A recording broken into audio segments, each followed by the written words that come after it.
அந்த கருத்தை நான் வரவேற்கிறேன் மேடம். ஏன்னா அது சரித்திர உண்மை. அது இதுல மறைத்து பேசுவதற்கான எதுவுமே இல்லை இதுல.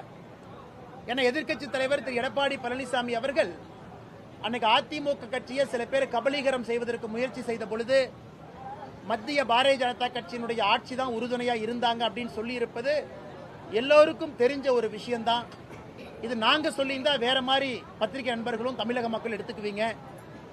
அன்னைக்கு முதலமைச்சராக இருந்த திரு எடப்பாடி பழனிசாமி அவர்களே சொல்லும் பொழுது பாரதிய ஜனதா கட்சி தமிழக மக்களுடைய நலனுக்காக ஜெயலலிதா அம்மையார் அவர்கள் மறைந்த பிறகு இந்த இயக்கம் சின்னாபின்னமாக கூடாது, யாரும் கூட கபலீகரம் செய்யக்கூடாது என்பதற்காக இருந்தார்கள் என்பது இன்னைக்கு சரித்திரத்தில் அந்த கட்சியை சார்ந்த இன்னைக்கு பொதுச் செயலராக இருக்கிறவங்க பதிவு செஞ்சிருக்கிறாங்க. நான் அதை வரவேற்கிறேன்.